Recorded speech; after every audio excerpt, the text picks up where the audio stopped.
Hi everyone, Dr. Bala here. Welcome to Inspiration with Dr. Bala. It's been a while and I'm glad and excited to be here today again. And interestingly today I have with me a very special guest after a while. And I usually bring people here who inspire me and people who I think their stories a story that the world need to hear. People who young people who have so much to offer the world, and sometimes nobody know about them. And I think I was telling somebody I grew up with so much potential, with so much inside of me. And one of the things I realized was that there was poverty of people not telling me how great and how powerful I am. And the few people that told me that, it kind of motivated me. And I told myself, when I get there, I am going to be one of those who are going to motivate people. Well, I am the guy from between the rubber trees there in Firestone with a dream of becoming a doctor. Yeah, I am a medical doctor. And so I'm here with another young, beautiful Liberian lady who has so much to offer. And I think it's great having her here today. Her name is Rufine MANAWEH. I hope I pronounced that middle name very well.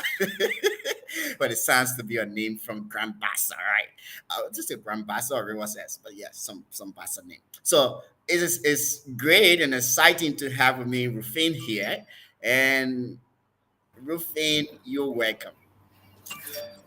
Hello, Great. thank you. Welcome, Rufine. And it's really great having you here with me today on Inspiration with Dr. Bar. Thank you.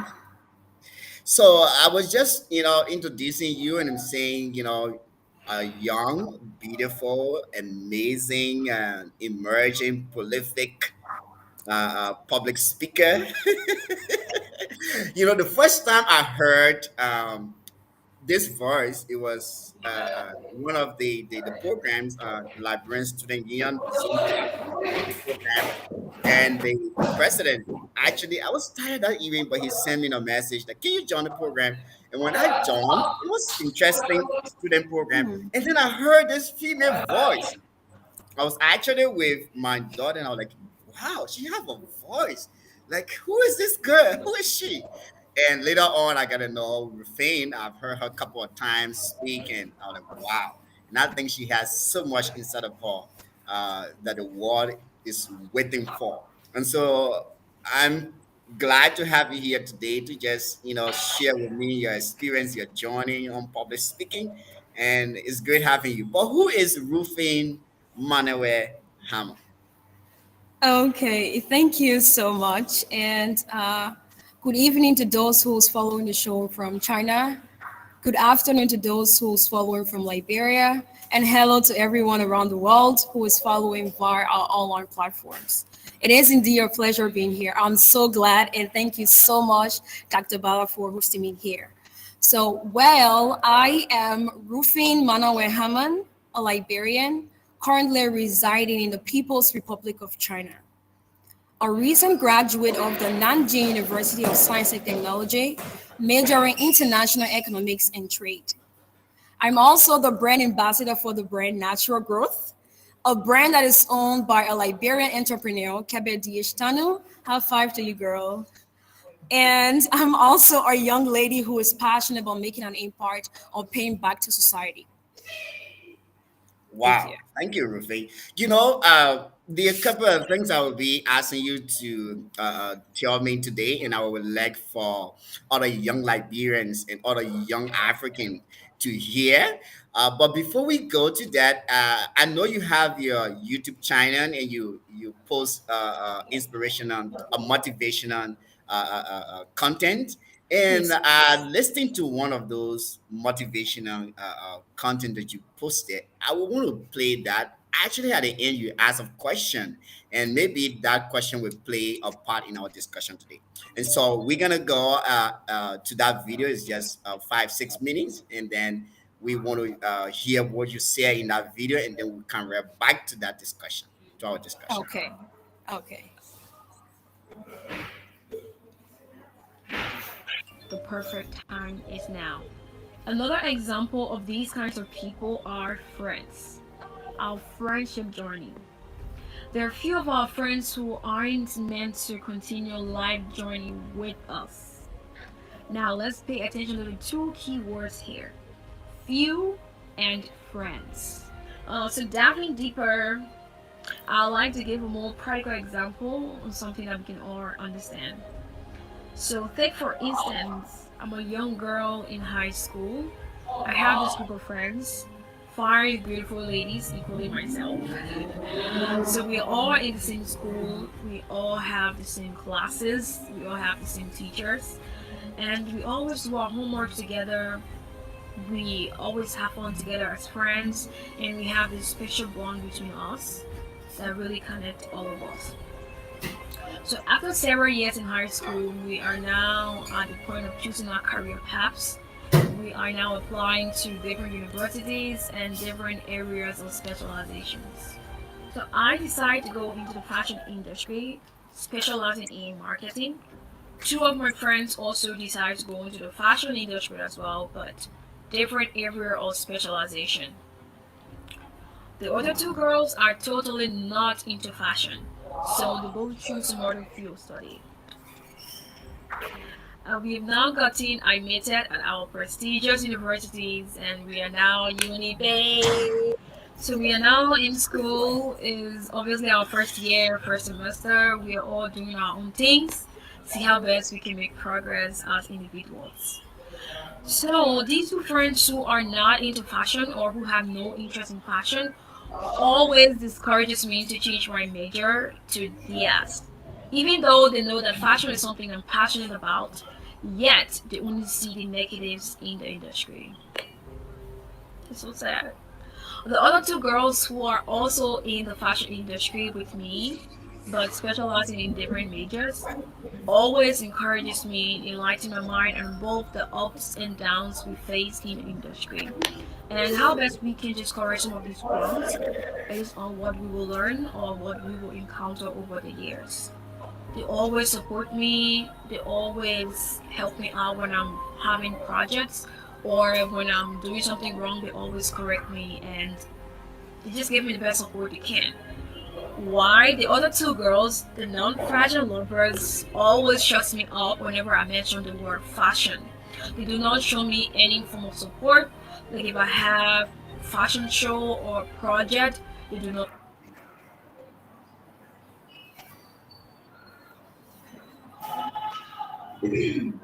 call me or text me or just tell your friend, girl, you would do good. I got your back. They do not. Now I've reached a point where I believe that they are not the kind of friends that I need at this level of my life.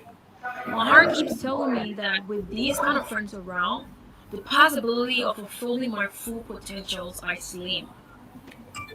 I want to make a decision to stay away from these two girls, non-fashion lovers. It's very, very hard to make. I'm in a big dilemma. Should I manage and flow with them, or should I stay away? Despite the situation, I don't want my girls to feel bad or think of me as an awful friend. My mind keeps reflecting on the memories of our high school days. The fun, helping each other do homework, girls outing, and so on. At this point, I'm so confused, and I come to you for help. You who is watching, I need your help.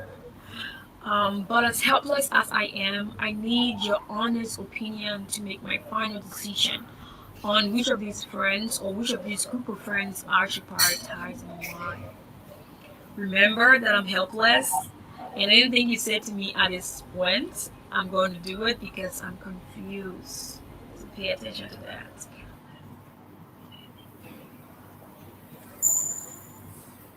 Oh, So thank you, Ruthie. And that was really interesting. The points you gave in that video, especially your friends, right? The value to you, they are very important. But this is critical point in decision making, right? As to can I stay flow with this group of friends, shooting what is it?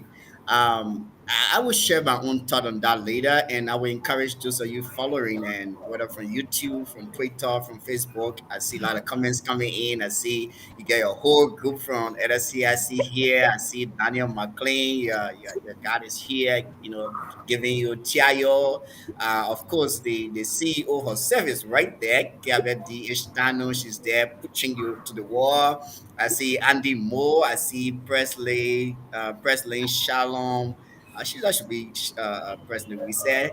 And I see your girl Catherine is there, and everyone there, giving you chayos. Yes, but it's very interesting. I want to say you can also see your view about what she asked in that video. How can she go along keeping those friends, or whether she should get rid of them? That's very critical. But before answering that question later, Rufin, I want to know. Of course, you just said that in your video, but what has been some of your greatest challenge in pursuing it? Specifically today, talking about your public speaking career.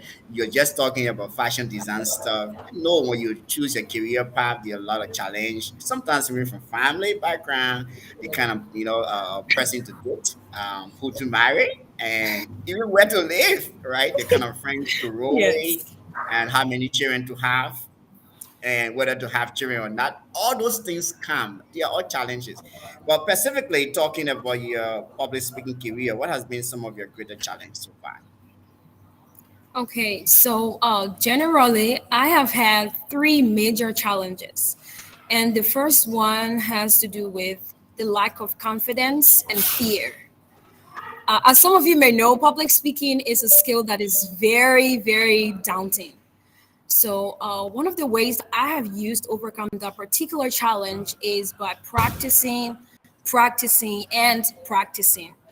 I normally just sit down a normal day when no one else is around, go to my mirror and try to ask myself some questions and just look at myself in the mirror, answer those questions. That's one of the ways that I have been practicing and overcoming my fear in public speaking. And my second challenge has to do with the fact that I talk so fast. So on a normal regular day, I talk very, very fast. And sometimes when I'm Regular talking, Liberian way, right? Liberian. I think Liberians we speak really fast, right? And let me just come in there. I okay. personally, I am a preacher, and Mm, so when I came to China, I have to preach in an international church. You can imagine few Liberians. In fact, one of my first fellowship, I was the only Liberian, so mm, I have to.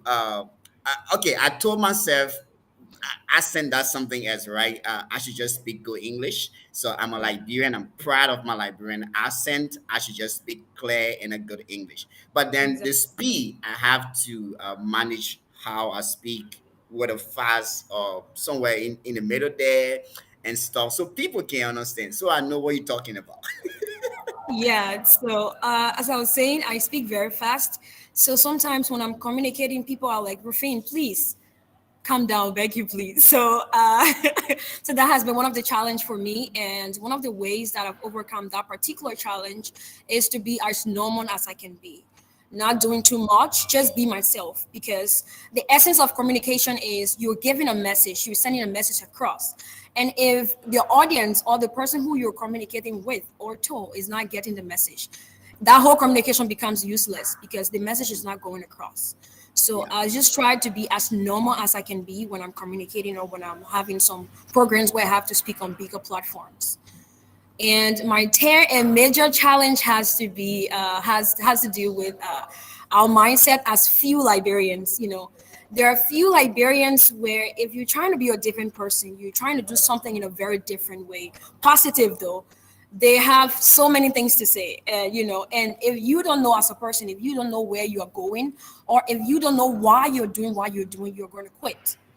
So I've had so many times where people would tell me, "Oh, why are you being so extra? Why are you doing this? What do you want to prove?" Stuff like that. But by the grace of God, I've used all those negatives into a positive way for myself, and I keep telling myself, "Okay, I know what I'm doing is not wrong. I know I'm not hurting anyone. I'm doing something because I have a goal." So I keep pushing myself out there. I keep going to do positive things that I would just advance myself as an individual. And the one last thing I want to say is if you cannot help, please do not harm. just allow people Mm. to slow their boat of life peacefully. That's my word. Yeah. Yeah. Now you're speaking like a doctor. And I think in our medical setting, that's part of our medical ethics. If you can help, don't harm, right? Make sure you help. But there are times you can't help at all. If you Mm, can't help, don't harm, right? please do And not I think harm. Yes. that's yes, that's very key. So, well, I know there will be challenges, but there are also times you have, people who motivate you, right? So, what has Yeah. been your greatest motivation? Whether that person or that thing, sometimes it's a situation or even or sometimes a person who really just inspire you. I can tell you for sure. For me, I say that many times. My greatest, motivation came from somebody I have never met in person. The Wow. person I communicated with the person through books, right? I read two of his books, and one of them, gravitated me to what I am today, right? I had no idea initially I was going to be into neurosurgery, but yes, that person is a retired American neurosurgeon.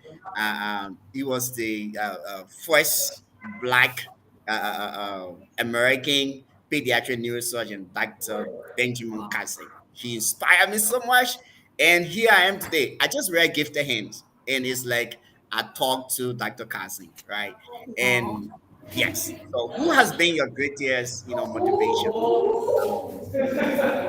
want to hear. Oh, so for motivation, the first place that I take my motivation from is God.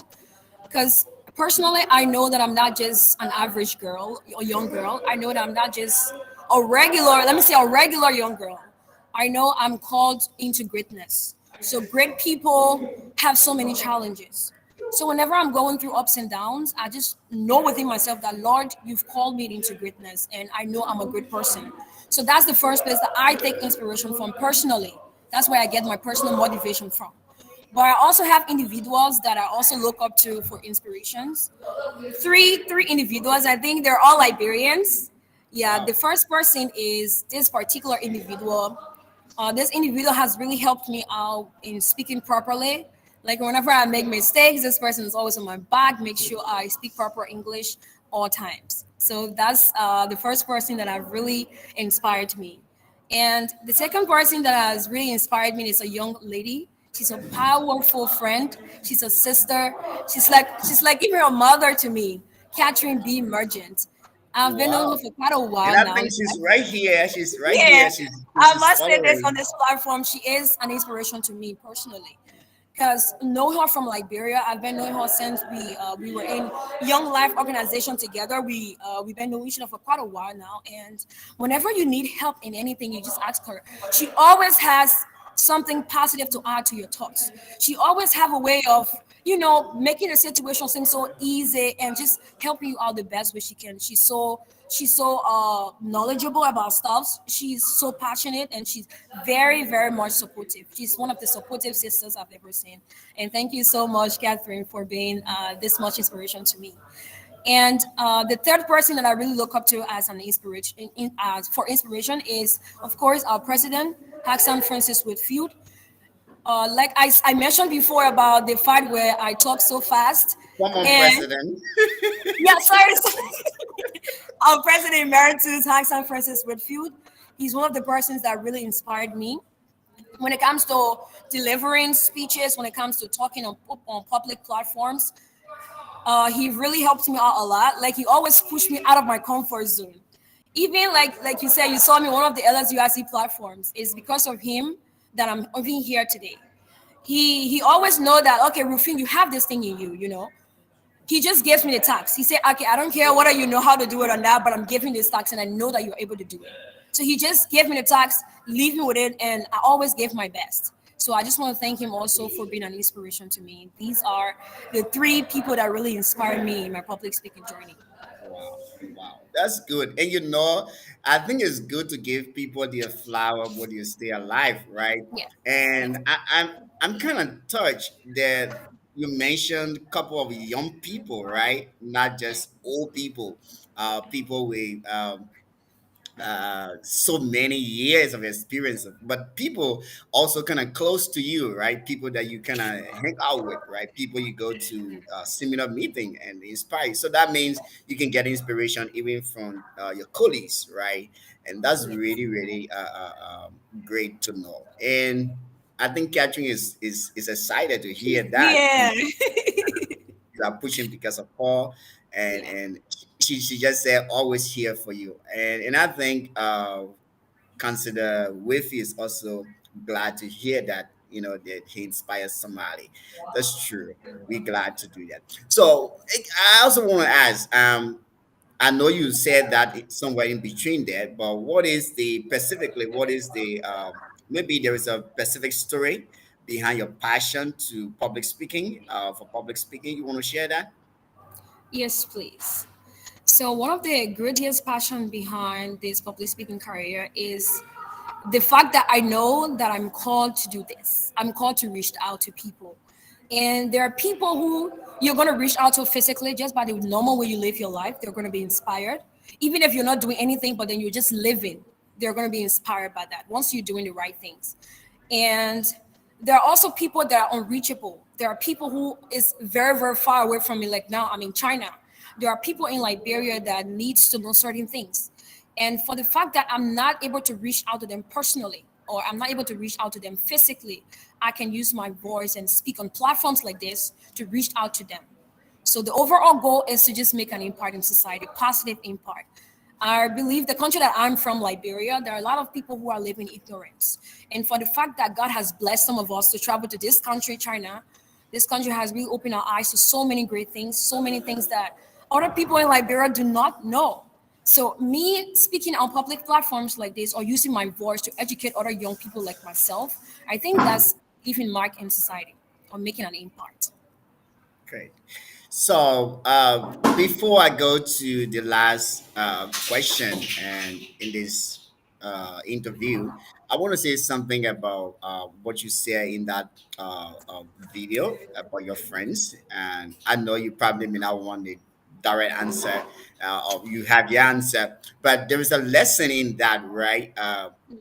As a young person and myself being inspired by so many people, I always believe that people come in our life for reasons. And I also say to people that before you enter a relationship, whether friendship, whatever relationship, you should know why you're there, right? And so everyone that entered your life or come into your life, they have a root, they have something to do with where you're going, somehow, some way. You may not understand it. And what is important about that is timing, right? Yes. I believe you didn't have the struggle when you guys were in high school. The struggle as to whether to keep this group of friends or these two friends when you came to university and you have a complete different career path, then the struggle came. So you see, time play a very key factor here, and sometimes it's very difficult. I was asking somebody just a couple of days ago that should we kind of, especially talking about mentorship and people we relate with, should we kind of put timeline like how long I'm going to be a mentor, or how long I'm going to inspire you, or how long you're going to inspire me. And the person was like, you don't know, you can't time that. Don't It's know. more like how important that person is at that time, and how long they want to be there, how long they can be there, going to be determined by the timing, by the season. The hard truth is that as you grow, as you become who you want to be, there are certain people, not because they have done you any wrong, or not because you hit them, but you will have to let go because they have got to the place where the harvest have to take place. There was an interesting story about Jesus giving a parable about this man who sowed a good seed, and while he was sleeping, the enemy sowed a bad seed, a wheat.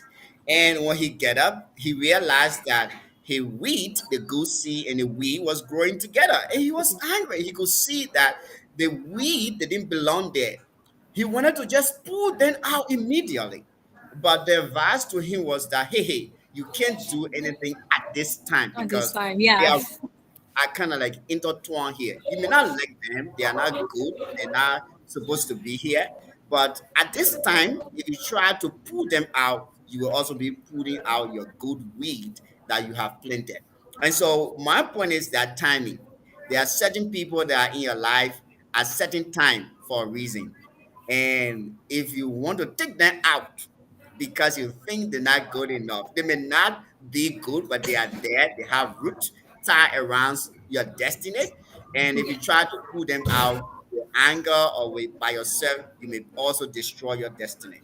But there are right time that yes, you will be convinced, you can know that, hey, I get nothing to lose here if I pull them out. So that's gonna be my own advice, and across the board as well, that there are certain people, certain friends, and even certain mentor, certain mentee. There are time you can't do nothing about it. They just got to be Yeah. there, and there are time you have to let them go, right? But you Exactly. have to be careful. You got to watch whether it's time to let them go or whether it's not time to let them go. And practically when it's time to let them go, you can see all the signs. You can know it's time to let them go. You can know letting them go, you get nothing to lose, you get nothing to destroy. But certain people at certain time, if you want to let them go, you destroy a lot, right? I was in college doing biology at the time. There was a professor I really didn't like, but she was the only person teaching biochemistry. Oh. And I have to pass biochemistry to have my degree in biology to go to medical school. And I had no choice. I have to do biochemistry with this lady. So we had a meeting, and the president was asking, who is the professor you don't like and what to do, why you don't like them. And I was brave. I stood up and said, "This lady give exams. She don't correct paper. She just fail who she want to fail." And I said, "Oh, I wanted to say because I feared, I could get her out of the university. I could say things like this." But it was the wrong timing. It was terrible for me because Yes. 2 semesters later, actually a semester later, I studied well. I got an A and B in biochemistry, but I had a problem with another instructor. And this lady was the chairman of the department. And I went to the Ooh. professor. He said, "I can't talk to you. I can't discuss anything until you go to this lady." So I went to her. I had to be the courage. So my future of becoming a doctor was at stake because she could determine whether I graduate or not, and she Yes. could determine whether I just drop out of university and whatever. And I was so scared. And when I went to her, the first question she asked me was, "You were the guy who said I'm the bio instructor. You were the guy who said, I'm this, I'm that, I'm this, I'm that. Here you are. Oh. So what do you want?" So the lesson I learned from that was that there are time to be quiet. There are time that certain people, no matter how bad they are, you can't do nothing about them, right? Yeah. And I just say I'm sorry, but yes, you are amazing, but sometimes you're terrible. And she was like, "Hey, I know I'm not good, but I'm the chairperson, I'm your teacher.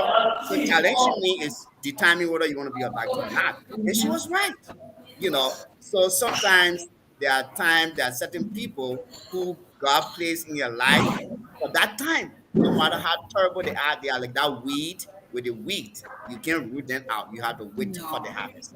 And of course, after the harvest, you can pull everything out. You gotta wait for the right time. Yes. So before we go, what would be your advice to young people that are listening to you? What would be your own way of saying what kind of motivation you will give anybody listening to you? What would be your parting statement? Okay, so the first fact that I want to share with all of us, including myself, is to first of all know that life is difficult. Hmm. It's full of ups and downs. But despite the many ups and downs, I'm just encouraging you to keep your eyes on the prize. Do not give up. Even as Martin Luther King Jr. said, if you cannot fly, run. If you cannot run, walk. If you cannot walk, crawl. Hmm. The point is just keep moving. Do not give up. Because if you give up, you're not going to get there. It's not the solution. It's not going to solve any single problem. So I'm encouraging all of us to keep fighting, Liberia to the world, we have to keep doing our best to get ourselves out there. And secondly, it's time that we young people leave our comfort zones. There are times where we feel so reluctant. We just want to keep to one part. And, the same captain person I'm talking about, she sent a post in a group, in one of our groups that we have. And that post really touched me personally. I had to reach out to her and I was telling her, sis, I'm so very much touched by this post.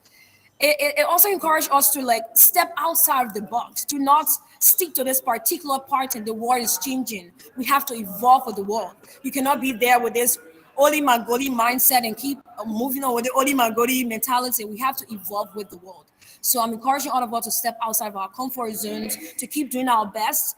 Challenges are obviously going to be there, but then the fact is just keep pushing towards positivity. Just keep going, keep going, keep going. Even if you don't know where you're going, once you have that positive mindset, God is going to send people Sorry. along the way to help you out. So just keep Yeah, doing your so best, and God is before going we to do it. go, I believe you are also the ambassador of Natural Hair Growth. I hosted the CEO of Natural Hair Growth here before. I'm also inspired by what she do.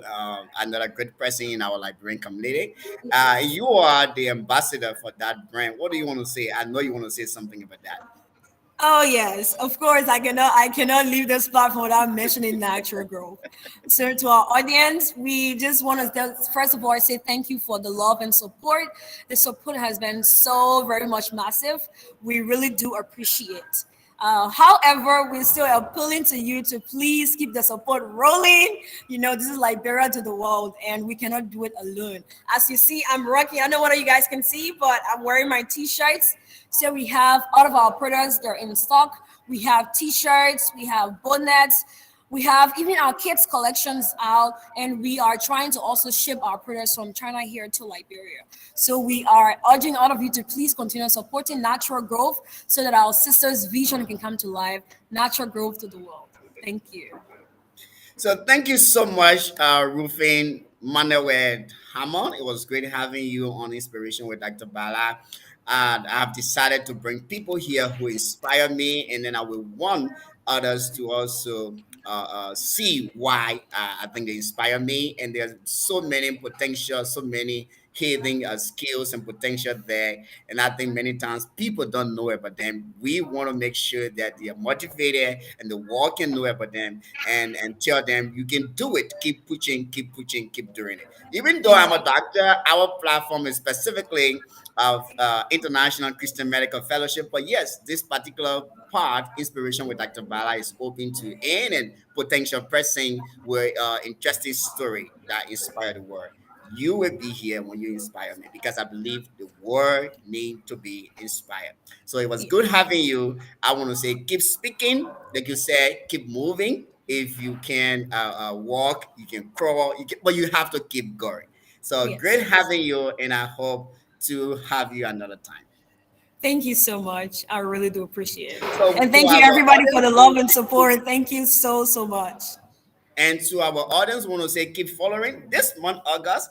Our medical reality talk show and our different program going to be focusing on mentorship. I'm going to be bringing experts here talking about mentorship, how to find a mentor, how to be a mentor, and all the different things to be coming up. Want to say see you on our next edition of medical reality talk show, and also Inspiration with Dr. Bala. We want to say thank you for following, and see you the next time. Bye bye.